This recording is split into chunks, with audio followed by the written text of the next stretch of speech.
Make sure now the YouTube works before I started a little too soon. I'm done. Okay. All right. We're holding in the middle of the Gemara of Megillah, page 11a in the bottom. Let's share the page. Okay. So we're going to a very interesting Gemara right now. And the Gemara is going to be discussing the different people that ruled, according to the Talmud account, different people that the Talmud wants to talk about that ruled what's called Moishel B'Kippur, ruled the entire world as we know it. The Kippah is referring to anything under the sky. So the Gemara says, Tanar Rabbanan, we learned, the rabbis have taught us as follows. That Shloisha, there were three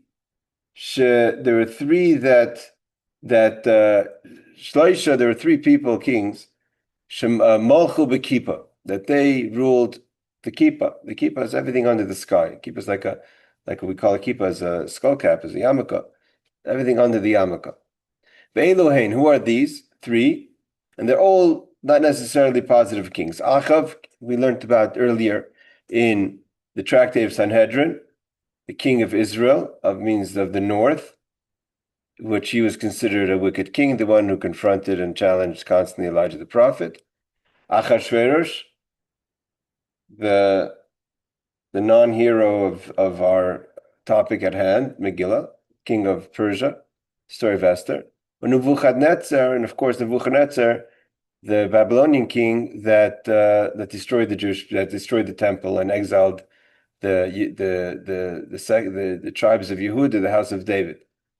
So these are the three kings that were Moishel B'Kippah. The point is, none of them are positive kings, and all of them did something that they deserved this reward. Nebuchadnezzar, it's brought down, like we learned in Sanhedrin, gave tremendous respect to how one should describe the king of the Jewish people, the God of the Jewish people. And because of that, he merited three generations of royalty, hejuli. Achav had his merits that he had for covered Torah, it says in Sanhedrin. So because he had covered for Torah, he was rewarded with Moishel B'Kippah. And Achashverosh is his connection to Esther. So the Gemara says, how do we know? What's the proof from the text? And the Gemara is going to challenge about certain people that are not mentioned. And the question is going to be either for various reasons, but also because of if they are in the text. So he says, D'chsiv, how do we know about Nebuchadnezzar, king of Babylonia, who destroyed the temple, that he was a Moshel B'Kippah, he ruled the world. He ruled the world. So it says, Achav, how do we know about Achav that he ruled the world? So it says, he has a verse that he says, with regard to Avadia, who was the servant, or one of the minister servants of Achav, who was also later to be the prophet Avadia, who was also a student of Elijah the prophet. So he says, Chai Hashem Elikechem yesh goyu mamlacha asher lo yishalach adoini sham levakeshecha, that there was that Achav was looking to find Elijah the prophet to punish him or kill him, and Avadia is telling Elijah he has to hide from Achav, because Achav said there wasn't a nation in the world that he hasn't sent and made them swear and promise that they don't know where Elijah the prophet is. Means to say he had that kind of control, that he was able to have anyone submit to his will. So the commentaries who challenge this question about Achav, for instance, we don't find in the text that he was so powerful. And not only that, you find that he himself suffered from losses and he was subservient to Assyria. So how could we say he's Moishel B'Kippah? Different people want to explain in different ways. Either you could take it literally, and there was a time in his career as king that he was a Moishel B'Kippah, and he was very powerful. The Gemara does talk about the wars of Achav as being very powerful, so much so that his armies were in some ways greater than David's. Or you could say that he had certain influence that's considered power. For some say that because he worshipped every idol, everyone wanted to kind of make him part of their story. So he says, if he didn't rule over them, How could he have them swear if they knew if they knew where Elijah the prophet was? So from here we see from this verse that the power he had in searching for Elijah means that that Achav was a Moishel B'Kippur, he ruled the world. So that's the story of Achav. Rashi says Moishel. What does it mean Malchai B'Kippur? What does it mean someone who's ruling the world? So the Gemara, the Rashi says Tachas Kol Kippur Sarukia. The word Kippur means under, like the Kippur, the covering, the sky, under this, anything that's under the sky, which is an expression used to say the person rules the world. So Tosfos right away asks the question. There's one person obviously missing from this list, aside for others that we're going to ask soon in the Gemara. Shloisha Malcha Ba'olam Kulai. Alexander Mukdan. Why didn't they count Alexander from Greece? Alexander the Great. He definitely ruled over the living world. He conquered Persia and Babylonia, etc. Because there's no clear verse, although there's an allusion clearly to Alexander in the book of Daniel. But the pasuk itself doesn't tell us that he ruled the world, and therefore he's not included according to Tosfos, not because he was lacking in his power or influence, but because there's no pasuk to talk about. Reb Steinsaltz says that the Gemara mentions the vast empires of these kings to indicate that the rulers who reigned over the Jewish people were not small kings with limited powers. That's a tradition the Jewish people always had in the diaspora, that even who their tormentors were, at least they were great people. Meaning, Pharaoh wasn't a nobody. He was the head of also Pharaoh should have been mentioned. He pretty much ruled the world, but he definitely was the most influential king of his time. Nebuchadnezzar ruled the world. Sancherib, we don't mention. He doesn't rule the world, but he's powerful. Rome, surely, it's not mentioned because Rome is later. It's interesting that Tosfos doesn't even mention Rome. But the truth is, there was always counter empires to Rome. Persia was never really conquered by Rome, but nevertheless, he says that Rome was a great power, a superpower of its time. They ruled the Jewish people. So that's the idea over here, that whoever rules the Jewish people were not small kings, but with limited powers. The Gemara teaches that they were great rulers whose reign over the Jewish people does not imply a lessening of Israel's honor, that they're being manipulated and tormented by nobodies. Mentioning the extent of these kings' empires also indicates that their interactions with Israel not only affects the Jewish people, but impacted the entire world. Okay. I actually myself once had a conversation with the author, with the Rabbi Evan Yisrael Steinsaltz, whose translation of the Talmud we're studying now. And I went to ask him that question. I said, why does Avram Avinu, Avram our forefather, why does he have no problem taking gifts from Paro after the story of the kidnapping of Sarah? And when it came to the king of Sodom, he wouldn't take even a shoelace from him. He wouldn't take anything from the king of Sodom. So what's the difference? He says, I don't want Sodom to say, Ani Yasharti Avram. I made Avram rich. But he took money he took a lot of wealth from Egypt. So even if according to Rashi, he didn't keep it eventually, but he took it in the beginning. From Sodom, he wouldn't take a penny. So Rabbi Steinsaltz answered me the same answer the Chassam Sofer says over here. He said that Pharaoh was a worthy king to give a gift to Avram because he was a proper ruler. Sodom was a scumbag. Everyone knows what the story of Sodom was. He wasn't worthy to walk around saying that I gave Avram gifts. He didn't want the king of Sodom saying that I gave Avram gifts, because you don't take a gift from anyone. He wasn't worthy of gifting Avram. Avram said, I don't need you telling everyone, Ani Yashartis Avram, I made Avram wealthy, you're nobody. So we see that that's a concept in thought.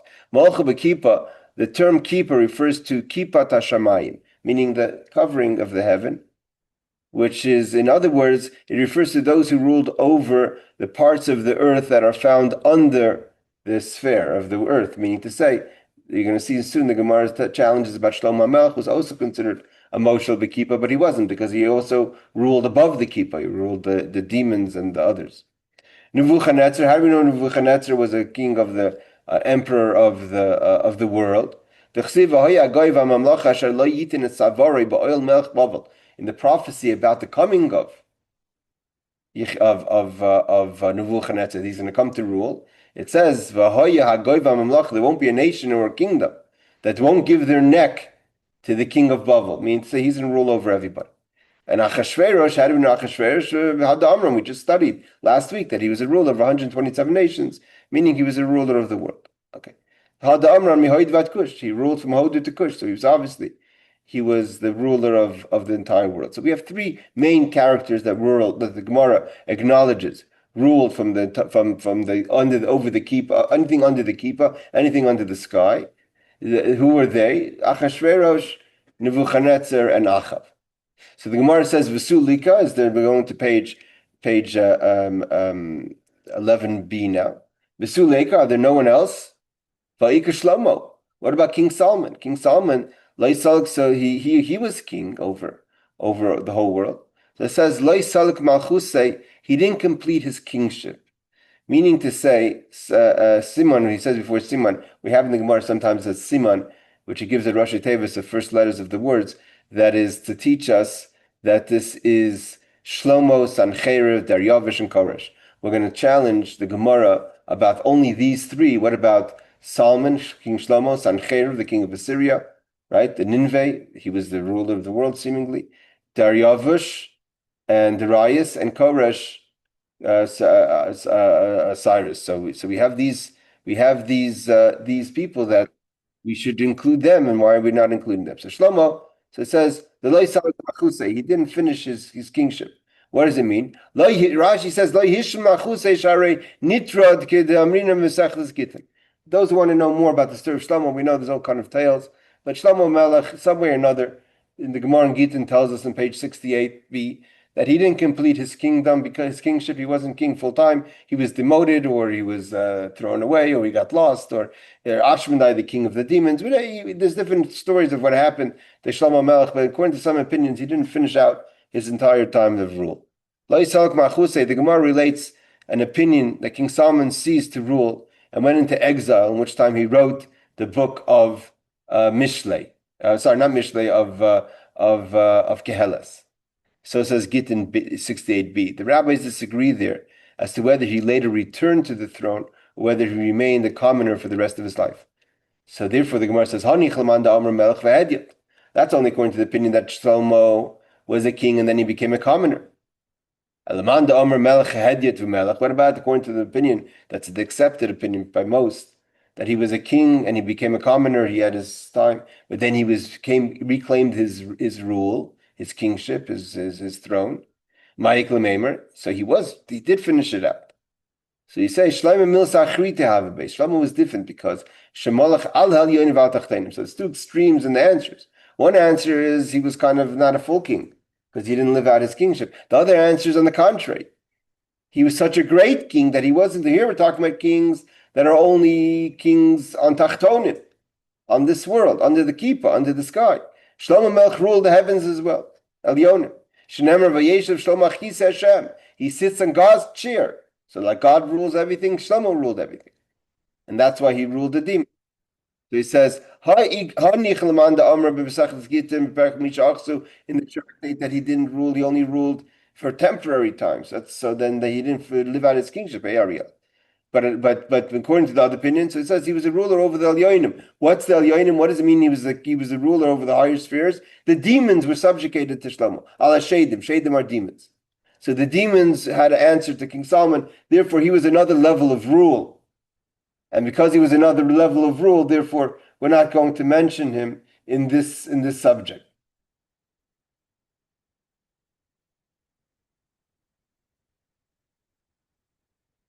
There's all kind of answers about this idea, but let's first see what Rav Steinzat says. Rashi writes that Shlomo reigned over spirits and demons. See the Marsha. However, even if Shlomo ruled over both the heavenly and earthly worlds, why would that be a reason not to mention him among those who ruled over the entire world? On the contrary, he should be added to the list surely because he ruled even more than most kings. So the Chadishe Agudis le Rashba, the Rashba explains that the Gemara is stressing that the kingship of Shlomo was of a different nature, and therefore cannot be compared to the others. The Rashba elaborates further. He explains that Shlomo's rule deserves separate mention, as he did not achieve his reign over the world through victorious battles, because we know he wasn't a warrior, as God said to David about Shlomo, but rather through his great wisdom. This wisdom also enabled him to reign over the heavenly worlds. So because he was a moishel on the nefesh, not just the guf, the spirit, not just the body. So therefore he had, that's what the Chassam Sofer adds to the Rashba, but basically he ruled in a spirit, his wisdom ruled versus the power of the mind versus the power of the hand. Therefore he's in another league of his own. He doesn't get mentioned amongst these, so to say, great kings, but not on the level of Shlomo HaMelech. The Gemara continues, okay, fine, so Shlomo we're not going to mention because either his greatness or he didn't live out his time. But what about Sancheriv? Oh no, Sancheriv ruled the world, right? Sancheriv, we learned in the Gemara talks about Sancheriv. That the Rebbe, I heard a speech from the Rebbe once, when the Rebbe talks about, the Rebbe says that the greatest description of Nebuchadnezzar's power doesn't come close to the power of Sancheriv. Sancheriv, when he dominated, he was at full force. So how could it be that we don't mention him as a Moshe B'Kippah? Not just he ruled the world, he mixed up the world, so much so halachically. The effect of Sancheriv is effective till today. Sancheriv was a king that reshaped the world. He moved the Egyptians out of Egypt. He moved the Assyrians out of Assyria. He moved everyone out. He moved everyone around. So much so that halachically, all the prohibitions, like we learned in this week's parsha, right? Parsha's Kisei talks about, can you marry someone from Moab? Can you marry someone from Egypt? It's not applicable today. About if someone became a convert from Egypt, because we say they're not the same Egyptians.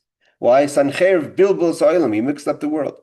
So here we're talking about if he mixed up the world, he surely ruled the world. He didn't just rule. He moved people around. So much so that halachically there's no real Egyptians today, and there's no real Moabs today. So, and the Chsiv, we have a verse to also support that he ruled. It says, Mi b'chol alekei ha'artzu se'ela asher hitzil, hitzilu es artze miyadi. Who are they among all the gods of these countries that have delivered their country out of my hand? Meaning to say, you have a God, no one saved you from me, I ruled everyone. That's what Sancheriv boasted. So this is what he means. Ha'iki Yerushalayim Dleikavsha, the main, the diamond of the world he didn't capture. He never captured Jerusalem, right? He fell at Jerusalem. He sieged Jerusalem. But God saved Chizkiyahu, as we learned in Sanhedrin. He never captured Jerusalem. Surely you can't say that he ruled the world. As powerful as he might have been and as influential as he might have been, if you don't rule Yerushalayim, you don't rule the world. And this is why this is an obsession till today that everyone has with Yerushalayim, right? Yerushalayim is a small city. I'm here now in Yerushalayim. It's a small city. It gets more attention than any other city in the world, politically and other levels. Who has an embassy in Jerusalem? Who doesn't have an embassy in Jerusalem? Why? Because if you don't rule Jerusalem, you don't rule the world. What about Darius? Like it says about Darius Malka Ksav L'chol Amima, he wrote to all the peoples, nations, V'lishnaya, and languages, the Darin V'chol Arish Laimchan, that dwell in the earth. He wrote to them peace. Yaske, peace be multiplied to you, meaning he gave a blessing to everyone. So it says, no, Darius not, because Ha'ika Shevet Limal Chalayim. There's 7 nations he didn't have. He had 120, he missed 127. Achashverosh had 7 more than him, so he had those 7 nations. Because it says, Shfar Kadam, Dayavish Ve'hekim al Machusay, La'achashtarpanaya Me'vesrin. So basically it says, that pleased Darius is set to the kingdom 120 straps. He had 120 nations, but he didn't have 127. It's apparent here that Darius did not rule over the entire world, for his son Achashverosh ruled over 127 provinces, an additional 7. So Achashverosh, the son of Darius, had another 7. There's 2 Dariuses. There's Darius, the son of we call what's called Darius, the Persian.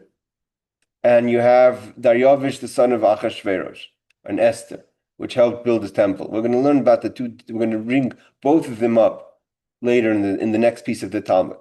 See, I'm not an expert in world history, but it seems to me is we had the 3 kings of Bavel. We had Nebuchadnezzar, bring up the next one, I forget his name. And then we learned about him, and then we have Belshazzar. He was the third one, and he died. He was killed. He was captured by the Medes and the Persians. And then you had, I believe you had Dariavish and Koresh, and then you have Achashverosh. So I think when it says the father, his son Achashverosh, Reb Steinsaltz means to say that, again, the how it worked exactly, but Dariavish the first is the one who had 100, and Achashverosh had 127, so he had 7 less. So he didn't rule the world. What about Koresh? Koresh is Cyrus. Koresh Melech Paras, so said Koresh, the king of Persia. Kol Mamlachis Aretz Nasan Hashem. God gave me all the world, all the countries of the world.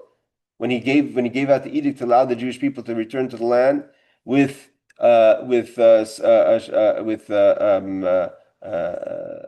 Zerubbabel, and they started to build the temple we learned about before.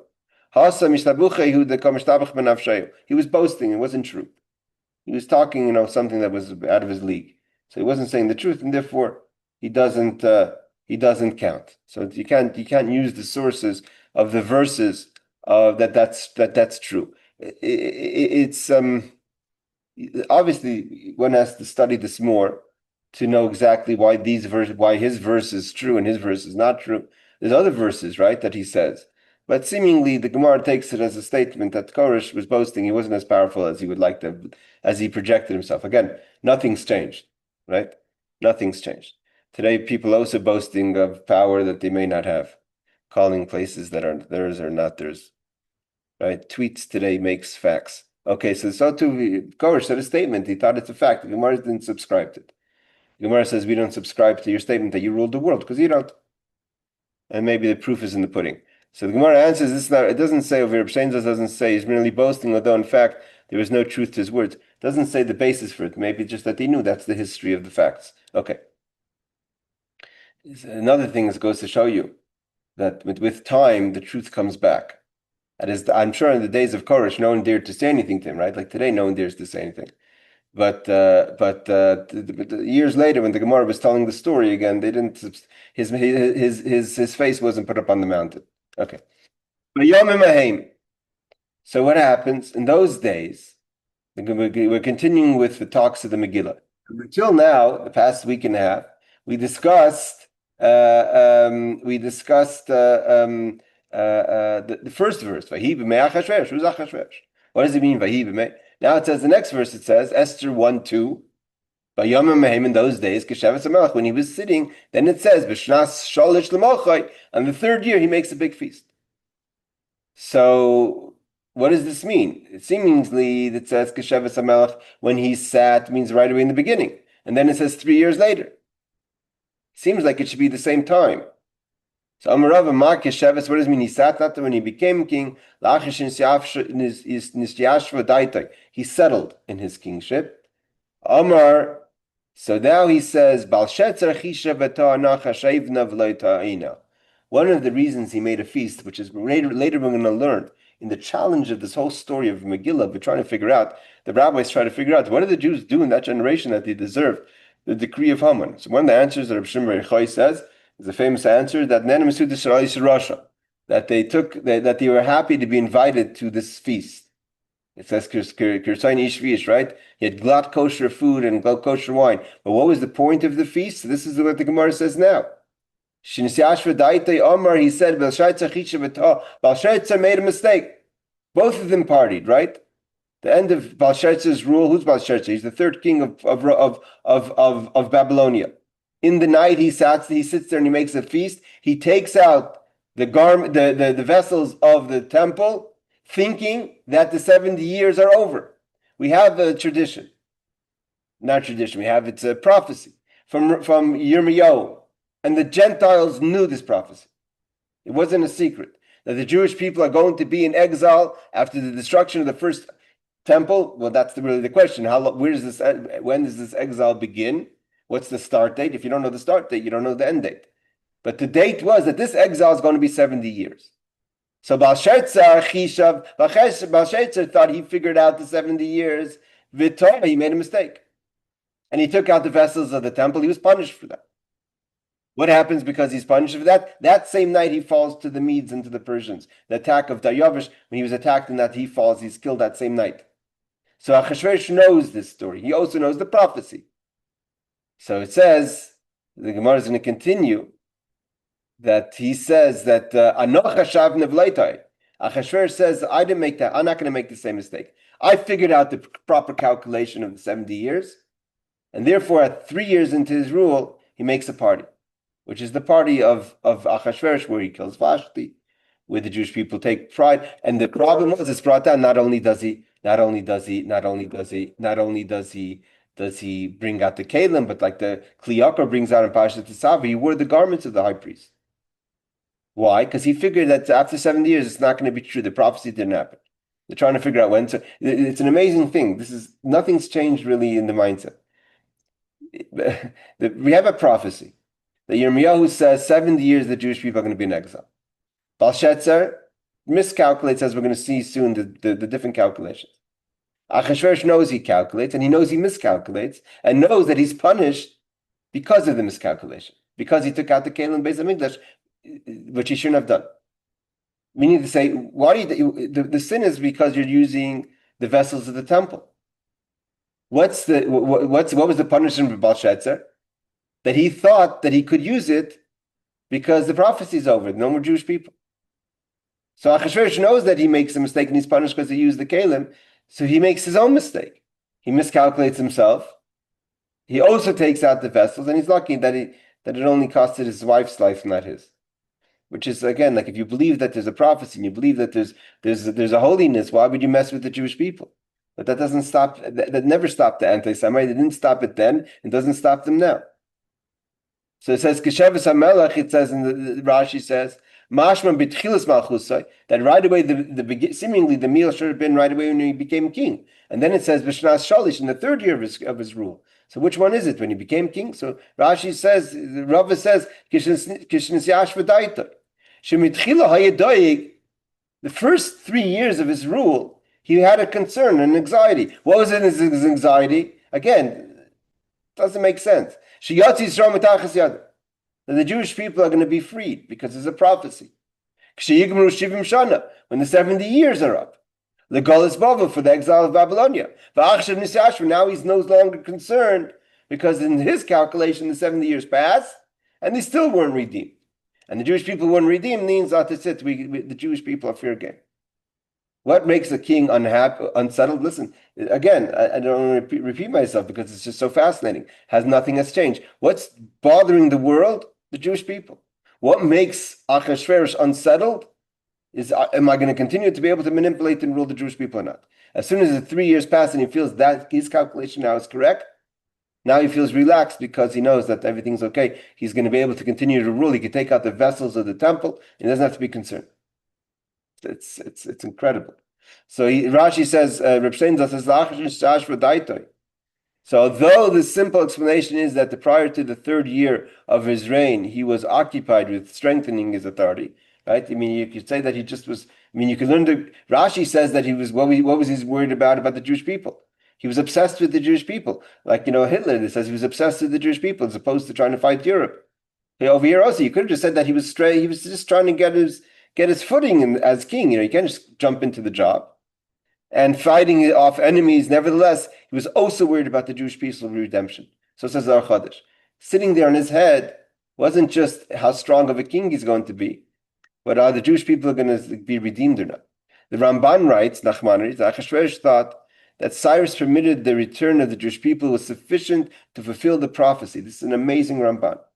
Again, this is why it comes down till today with the arguments of Eschalta de Geulah, is Zionism the beginning of the redemption? That Ramban writes that Achashverosh thought the same thing.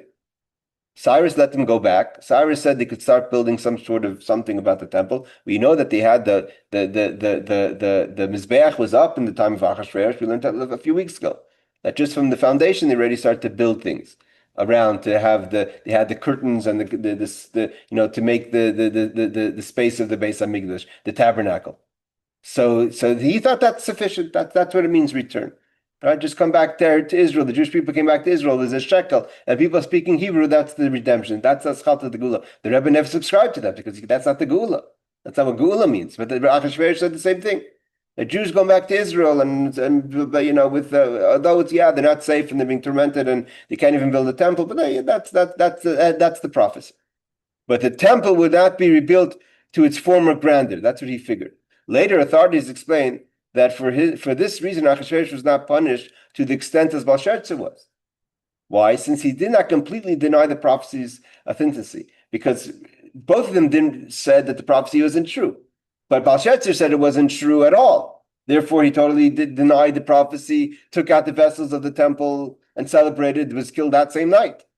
Achashverosh says, no, I'm not saying that the prophecy is wrong. You just thought it's a Geulah, like the Rebbe always say, Geulah mitis v'ashlema, a complete redemption, and we're going to have Beis Hamikdash Hashlishi, the third temple on Temple Mount. No, that's not what it means. It means that you're going to be able to speak Hebrew in Eretz Yisrael, and you're going to have a shekel, and you're going to have elections, which is amazing, and you have an IDF. It's amazing. But that's not what Geulah is, and that's why he wasn't totally punished, because he said that's Geulah. So Mahi, now the question is, what is this whole calculation? That Belshazzar made a mistake, and Achashverosh evidently also made a mistake. He thought he didn't make a mistake. And there's different mefarshim on the word kesheves. But basically kesheves is a sign of rule. Okay. So what is this prophecy that's worrying Achashverosh and Belshazzar and that the Jewish people are living with? You have to remember that this is an amazing thing. That although the Jewish people had a clear prophecy from Yirmiyahu, he said, listen, Chevra, you're going into Galus. The temple's going to be destroyed. Now, don't listen to false prophets. They had people, they have to remember, those days they had false prophets who are saying that, no, the Jewish people are going to win this. And they're not going to fall victim to, they didn't want to subscribe to the destruction. Not Yaakov, like we're going to learn, not Tzidkiyahu. They didn't want to subscribe to that the temple's going to be destroyed. Tzidkiyahu himself didn't subscribe to Yirmiyahu.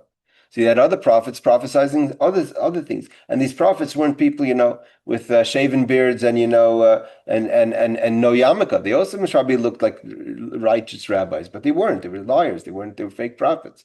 But the end of the day is that they have a prophecy. The Yirmiyahu says you're going into exile, but it's going to last 70 years. But like always, always been like this throughout our history until today, is to know how to figure the numbers. The Bnei Ephraim, we learned in Sanhedrin, made the same mistake. They thought they miscalculated the 400 years.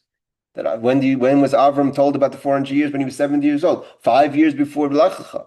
The vision of Lech Lecha, of the Bris Ben Abasarim, did not happen according to sequence of the Torah, because the sequence of the Torah is, of course, Avram is Lech Lecha, and only later he has in Lech Lecha does he have the vision of between the flesh, the Bris Ben Absarim. But according to the Seder of actual timing, that vision was not in Eretz Canaan, it was before, it was when he was 70. And there it said 400 years. And the question was, when do you start counting the 400 years? If you start counting from when Avram was 70, not from when Yitzchak was born, that's 30-year difference. And the children of Ephraim had that miscalculation. They broke out of Egypt and they were killed.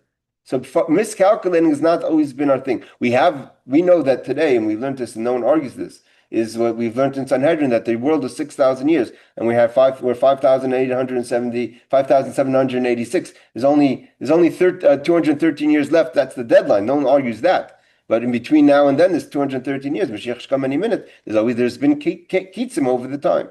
But here we don't have a ketz. We have a clear date. But how do you count the date? Mahi, the Chsiv, it says, Ki lefim lois lebavel shivim shana efkedes.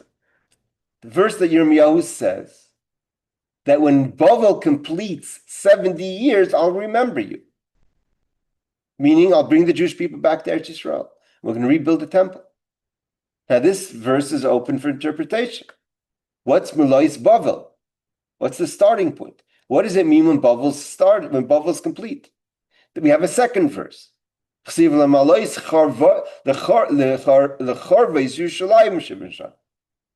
when it's a complete of the destruction of Jerusalem 70 years.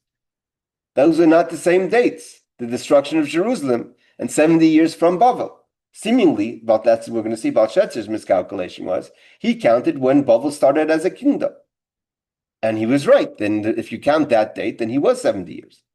But the second verse says from the destruction of Jerusalem. That didn't happen. There's a gap in between those years. It wasn't destroyed the first year Nebuchadnezzar became king. So therefore, he didn't really put emphasis on this verse. The prophecy he put was on the first verse, which after Bavel 70 years, I'll remember you. So he waited 70 years until from when Bavel started as as an empire. The second verse that Lamalais Charvois Yerushalayim,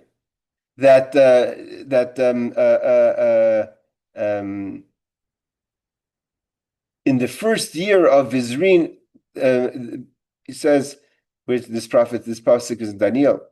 He says that he will accomplish for the destruction of Jerusalem 70 years. That's in Daniel. So that's a different prophecy. That's Daniel. That's not Yirmiyahu. So Yirmiyahu just says Malayis Shivim Shana. Daniel talked about 70 years from the destruction of the Jerusalem. So therefore, it's not exactly the same time. So he says Choshev like this. So what did he figure? Belshazzar. So it says Belshazzar figured as follows. Number one is he said Limlois Choshev Arbaim v'chamesh Nebuchadnezzar. Nebuchadnezzar ruled 45 years as king. Ve'esrim utlas the Evil Marach. Evil Marach, that's the second king, which I mentioned, forgot his name before. He was 23 years. So 47, 45, and 20 and 23 years. So we have 28, we have 68 years. Retredi Day in his complete years of Belshazzar. Hashivim is 70 years. As soon as the 70 years went up, according to his calculation, he said, I'm going to take out the vessels of the Holy Temple, I can use them. The prophecy isn't true. I don't have to be scared of the Jews. We could disrespect them, we could take out the vessels of the temple. So therefore, that was his cheshbon, that was his calculation. Mahi cheshbon Belshazzar v'tois. So what was the mistake of Belshazzar? Because the verse says, Lefli Malais Bavel. Kisaver, so Belshazzar thought, L'malchus Bavel miyom shenot leBavel malchus. From when Bavel became a kingdom, and who did he become? How did this happen? Because we learned it's not so clear how this worked, but in literally just in people's lifetimes. But we have Sancheriv, which we had two great kingdoms in that area, in the Macedonia area, in the tail end of the first temple. We have Assyria, Nineveh, and we have Babylonia, Bavel, right? So for most of the time of the first temple, especially in the later end, is Assyria is superpower, and it culminates in Sancheriv being the king. Now, we learned in Sanhedrin that Bavel was subjugated to Sancheriv, to Assyria, and so much so that it seems like Nebuchadnezzar was some sort of general in his army. Although that means he would have to live very long, because Sancheriv was like 100 years before the destruction of the first temple. So we'll put the lifespan out of it. But it says over here, Rashi says, that he counted from when Bavel became a nation. What does that mean? Now from Nebuchadnezzar was born. There's a fellow called Aser Chadon. We have to assume he was not Sancheriv, he was another person. That Nebuchadnezzar rustled his rule from Ashur, from Assyria. And then Babylonia became a people. And on that date, Belshazzar counted. And he ruled himself king. And we have a prophecy from Yirmiyahu that that's going to happen, like it says before that Nebuchadnezzar ruled the world. Everyone is going to be a subject of Nebuchadnezzar, but he takes it from Ashur, and that's when Belshazzar starts counting the 70 years. It makes sense, and it's not such. He's not so crazy, because it's kind of the verse seems to seem that to allude to that. So Chashav Belshazzar made Nebuchadnezzar. How long is Nebuchadnezzar king? And the Gemara is going to show these 45 years how they are. Mechav Gimel de Evil Moirach is 23 years. Vitarti the day, and 2 of his years. Deshcham de Belshazzar Malach Tlas Shnin. He was 3 years. Dechsiv v'sefer Daniel b'shnas shalish l'malchus Belshazzar HaMelech Chazar nira elai ani Daniel. The vision that he has, which is the vision of the destruction of Bavel, and that night, the writing on the wall, the expression, the hand in the writing, that was at the meal of Belshazzar. He was celebrating that same night. The Persians broke in and says it was a clean war. No one died. They just captured the city. It was over. But those, it's kind of the two. We're going to see the years are not complete years. They're for 2 years, 3 years. So basically, at the completion of his 2 years, based on his math, the thing is, there's a rule. Whatever, it's not a pleasant rule, but I'm just saying there's a rule. It's called the 5-minute rule. Someone leaves your house, wait 5 minutes. before you start discussing. You shouldn't discuss anyone at all, but there's a concept that you don't have to do it the second afterwards. Lashet is waiting like for the second, and then he goes and makes a party. And not that his calculation would have been different if he waited a month, but he was kind of, as soon as he calculated his calculation, that's 7 years. He takes out the kalim. That's what's bothering Balshetzar. The Jewish people can be redeemed. He's a ruler of the world because he took over the kingdom of Bavel. Until he falls, he's the ruler of the world. What's sitting on him is Jerusalem, right? Open up the news today. The Mount Israel's a tiny country. It's one of the things that kills the anti-Semites. How could such a small country be so popular, and so everyone's talking about one little country, Eretz Yisrael. It's 9 million people, Ken Yirbu. But that's the way it always was. It's not a new thing. So now the Gemara says, but how do we know that he was 45 years? How do we know that he ruled 45 years? Because the Rabbi Zeftar is Galus b'Sheva, Galus b'Shmoina, Galus b'Shmoina Esser, Galus b'Tshah Esrei. Okay, so this is a tricky language. Rashi's going to teach us about it, meaning to say like this. Just to say it outside for a second, basically that we have Nebuchadnezzar deals with Assyria his first year. His second year he conquers Jerusalem. Yehoiakim is king. Now Yehoiakim comes king, as the prophecy talks about in Yechezkel, is when in Nebuchadnezzar's positioning himself as king, he fights against Egypt, and the Egyptians go and they kill his father Yeshayahu. So this already started in Yeshayahu's life. They killed Yeshayahu in the battle against the Babylonians. The Egyptians kill him. They put in a new king. That king doesn't last long. Yehoiakim becomes king. Yehoiakim becomes king. He's the son of Yeshayahu. He becomes the subject of Nebuchadnezzar, but he remains king. So he's been king before. So at what year of Nebuchadnezzar's rule is Yehoiakim dethroned? Meaning what happens is Yehoiakim is a horrible king. He's one of the worst kings we learn about him. He's just a horrible person, like in every way. But they call him the Jewish Caligula. He was just really horrible. So he's prophesied about his fall, and he gets taken and killed by Nebuchadnezzar. But it's a 7-year period. So Galus b'Sheva, Galus b'Shmona. Then it's a 7-8 year period. We'll see what's 7, what's 8 of Nebuchadnezzar when he gets rid of Yehoiakim. Then he puts in charge Yehoiakim. He puts Yehoiachin, his son, in charge. That doesn't last long because that was a bad idea. His generals tell him, why would you put the son that you just demoted the father? Why would you put his son in charge? He says that you're right. He gets rid of the son, Yehoiachin. He goes into prison, but incidentally, he's the future of the Jewish people. Yehoiachin is a king for a few months, but he's the one who's today, the house of David are the survivors of Yehoiachin. Zerubbabel was his descendant. Seemingly all the Rosh Galutas was his descendant. He later gets out of prison later by Moldavach, and what was his name? The Evil Morach. He gets taken out. The Evil Morach takes him out of prison, and Yehoiachin keeps the dynasty of David not as kings but as rulers of the Jewish people. Till today, the house of David is survivors pretty much from Yehoiachin. But after that, he puts Tzidkiyahu, the uncle, back as king, and then he rebels.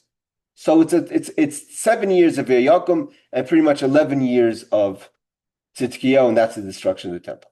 So it says Galus b'Sheva, Galus b'Shmoina. That's Yehoiakim. Yehoiachin, his son, is a few months. Then they put Tzidkiyahu. And then B'Shmona Esrei, B'Tshah Esrei, depending because the date of when he becomes king versus the date of when he captured Jerusalem the first time. So basically, take out the first year, 18 years after Nebuchadnezzar becomes king, he destroys the temple. Okay, so that's the math basically. So Rashi says like this: Galus b'Sheva, Galus b'Shmoina Chad, Galus. It's one exile. V'kroi kadarish ksiv. This is the verse. This is how it works. Ksiv beGalus Yehoiachin. When Yehoiachin was exiled. Now, again, just to give a little history. Yeshayahu was king. He's killed by the Egyptians. They put in, I forget the name of the king afterwards. They put in, not Achaz, they put in a king afterwards. He doesn't last long. Yehoiachin becomes king. Okay, Yehoiachin becomes king under the Egyptians.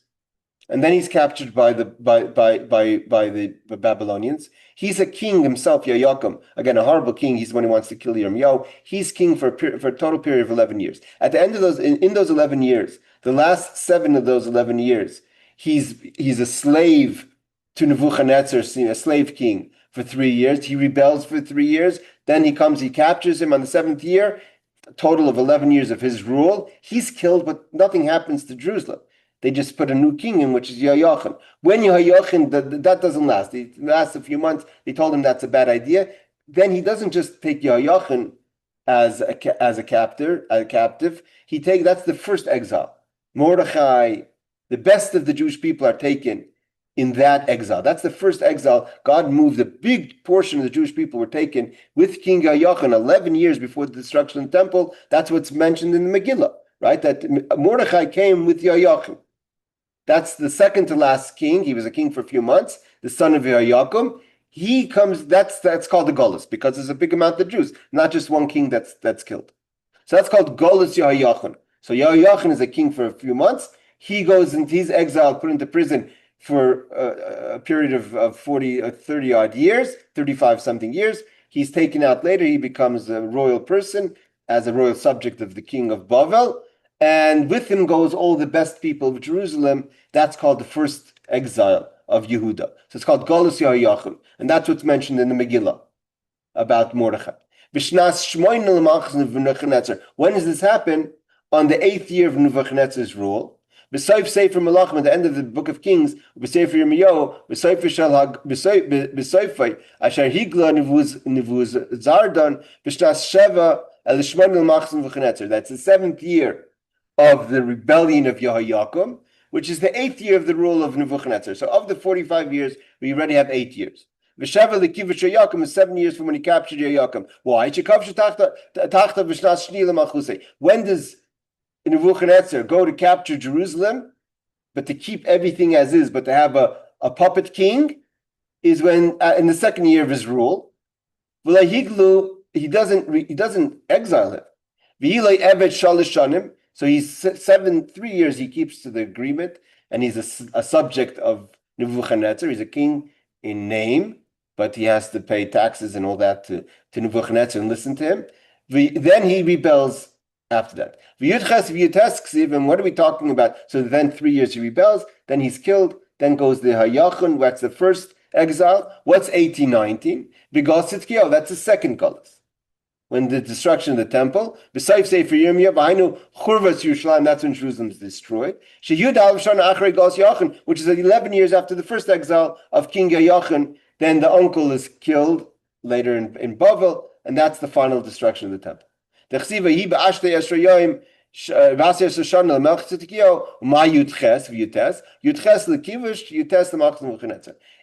years from when he initially took Jerusalem. So basically 18 years before the destruction of Jerusalem, the Jerusalem was some way or another a subject of Bavel, whether they accepted it, they didn't accept it, they're not accepting it, eventually led to the destruction. But that was an 18-year period, and that was 19 years of the rule of Nebuchadnezzar. So we already have 19 years of his rule.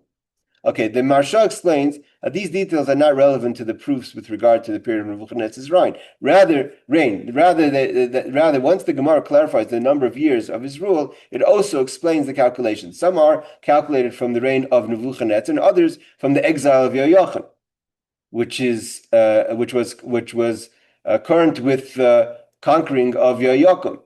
And as both these incidents took place in the same year, the Yehoiakim was killed, and then Yehoiachin his son was taken down. So right away, what we have is we see where Balshazzar made a mistake. If Nebuchadnezzar was king 18 years before the destruction of Jerusalem, so there's 18 years where you could 19 years where you can make a mistake. You could count either from when Nebuchadnezzar became king. That's one mistake. That's one option. Second option is the first exile, which is the 8th year of his the 8th years of his rule, 7th year of him conquering Jerusalem, and then you could go another 11 years. So you have 3 dates. And what we're going to learn is Belshazzar counted the first date when Nebuchadnezzar became king. the Achashverosh counted the second date when Yochanan was taken as prisoner. And the true date is also a question. So the true date is really 19 years. We only count the destruction of Jerusalem. We don't count years, and therefore he made a mistake. Both of them made a mistake. So the Gemara says, okay, so it says Galus Yochanan, that the Galus of when was Yoakim, 7th year of Yoakim's being a subject to Nebuchadnezzar, that's when Yoakim, again, Yoakim was a king 11 years. On the last 7 years of Yoakim's life and the few months of Yoachim, his son's life, was those 7 years they were subjects of Nebuchadnezzar. Shehi Shmoina Nebuchadnezzar, that's the 8th year of his rule.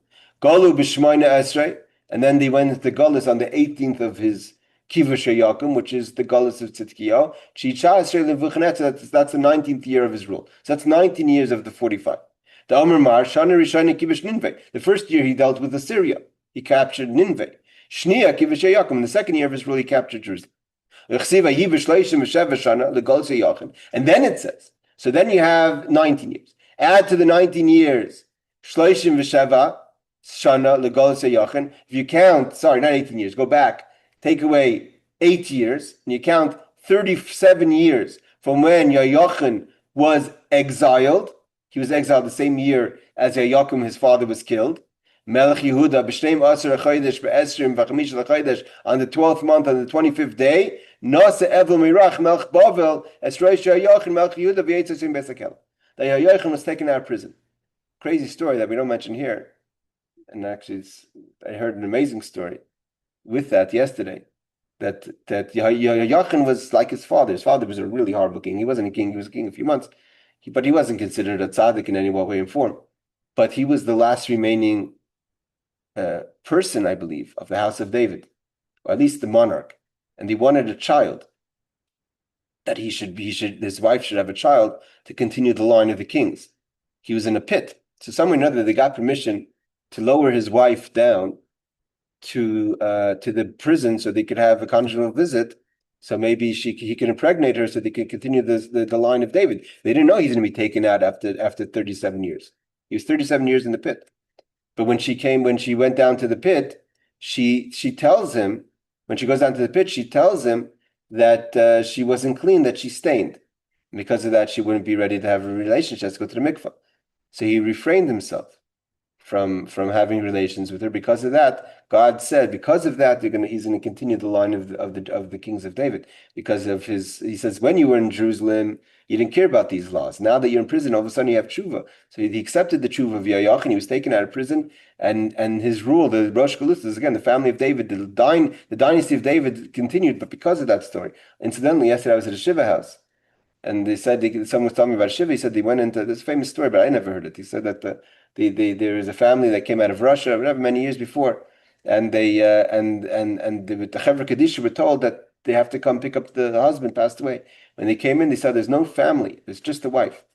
So they said to the wife, "Where's your family? Where's your children? You must have children, grandchildren." She said, "No, we lived in Russia, and my husband and I were very religious. We lived most our married life that we were able to have children. We couldn't go to the mikveh. And because they couldn't go, she never was able to go to the mikveh. They never lived as husband and wife until they were able to leave Russia. And because of that, they never had children." So the same thing, Yehoiachin was the righteous. He didn't.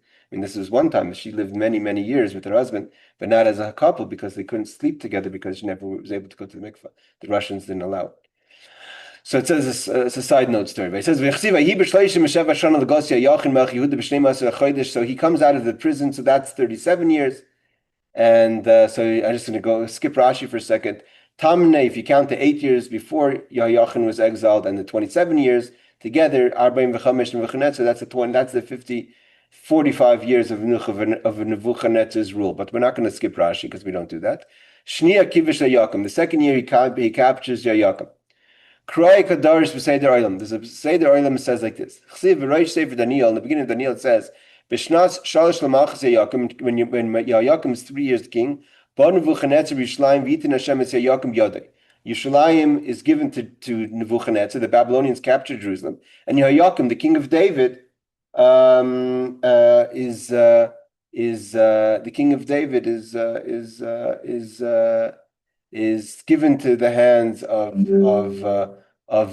Bavel, of Babylonia. He only became king when in the fourth year of Yaakov. How could you say in the third year? It happened in the fourth year, not the third year. That's the first year of Nebuchadnezzar.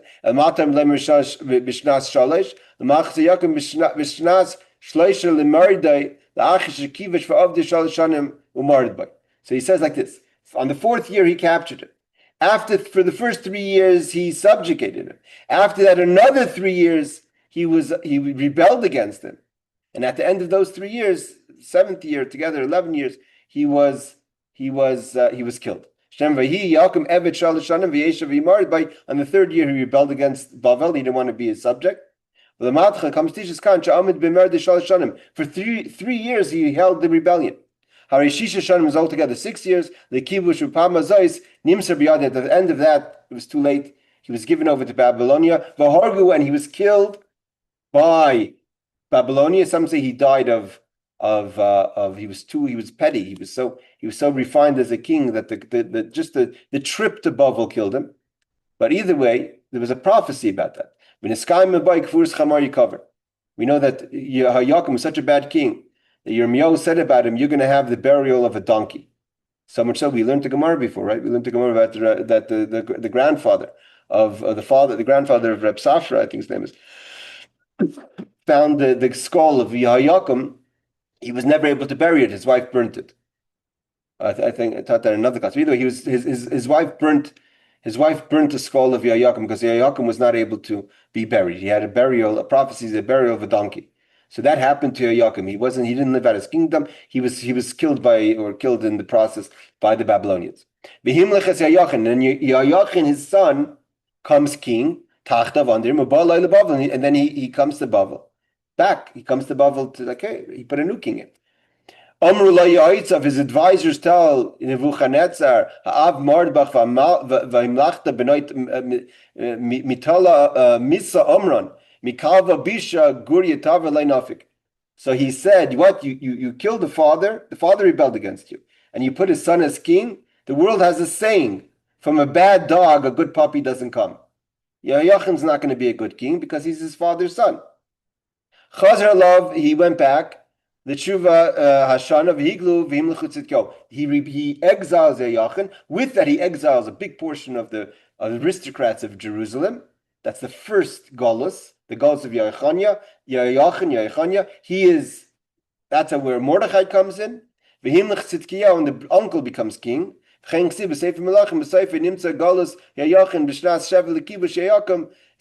Yochim get taken into exile? In the 7th year of his father of the kivush, of the conquering of Jerusalem, because he conquered him for 3 years. He was a subject. He rebelled 3 years. In the 7th year, he was exiled. Therefore,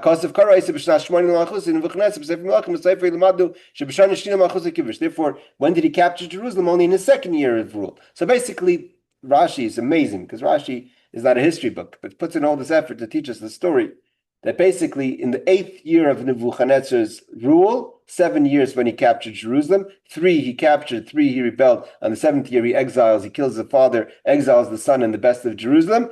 On his 8th rule, that's 8 years of Nebuchadnezzar. Nasa Aval Baruch Melech, after 37 years of Yochim being captured, add to the 8 is 45. The son of Nebuchadnezzar takes Yochim out of prison. From here we see that Yochim, that Evil Marach became king the 37th year of Yochim's exile or imprisonment.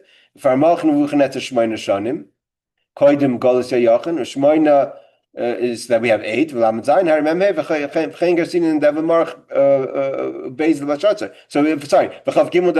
have 23 years of Evil Marach and 2 of Belshazzar. That's 70. So we have 45 of Nebuchadnezzar, 23 years of Evil Marach and 2 of Belshazzar, and that's 70 years. And that's his mistake. He takes out the vessels. He thinks that the prophecy is never going to happen. And how do we know that he ruled for 23 years? So we spent verses and calculations about Nebuchadnezzar. When it comes to Evil Morach, how do we know he ruled for 23 years? Gemara says, Gemara, we have a tradition. We know that he ruled 23 years. We don't have to give you proof for that. That's just what we know. So we could have answered the same thing about Nebuchadnezzar, but we don't. Vetarti today in his 2 years, Hashivim 70 years, Hashsavadi Tzulei Mifarki. Now truly the prophecy is not going to happen. Afik Monei Devei Mikdash V'Shtamishbu. He took out the vessels of the Holy Temple and he used them and he was punished, he was killed. Let's just see Rashi that he says Afik Monei Devei Mikdash V'Shnash Shlishis L'Machuse on the third year, because Rashi says we have 2 years. But in the third year, if he counts the full 2 years, again, we're going to see that the half years are counted as years, and therefore there was also a few months here, a few months there. That wasn't exact. I just want to finish off because the next piece goes to Achashverosh. We're only holding Belshazzar. We're trying to figure out why does Nebuchadnezzar, that Achashverosh, when he realizes that Belshazzar made a mistake, he waits until his calculation is right. And he again does the same thing. He takes out the vessels. He believes that Yirmiyahu is lying. It's not a true prophecy. The Jewish people will never be redeemed. It's not going to happen. Now it's all fair game. I'm going to put on the garments of the Kohen Gadol. I'm going to take out the Kalim in the base of English. We're going to learn that they're not the same Kalim. The vessels that Belshazzar had were the same vessels that were taken with Yochim. Those were sent back before that with Koresh. The ones that were taken with Tzidkiyahu, that's the one that Achashverosh took out. That's what Daniel says to Belshazzar. You rebelled against the King of Heaven. He says, but you have lifted yourself up against the Lord of Heaven, and they have brought the vessels of this house before you. That same night, Belshazzar, the king of the Kasdim, was slain. And the Persians came in, and that's the fall of Bavel. Daryavish the Mede, not the Daryavish, the son of Esther, the Persian. He becomes king when he's 62 years old. So you have to figure out this. We're going to figure out in a second those years.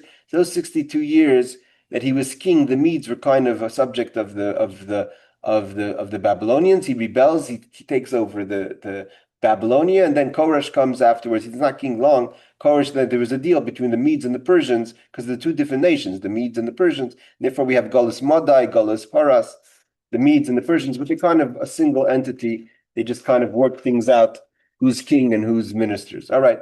Thank you for joining. We went a little slow today, but it's not easy calculations, and I put it together after we finish all this. We have it all clear with our good friend ChatGPT put it together to make it much clearer for us to have all the dates in front of us. But this is the history of our people, and it's not just the history of our people. To understand what's happening today, we have to understand what happened then. Laila Tov, everyone, take care. Thank you, Rabbi.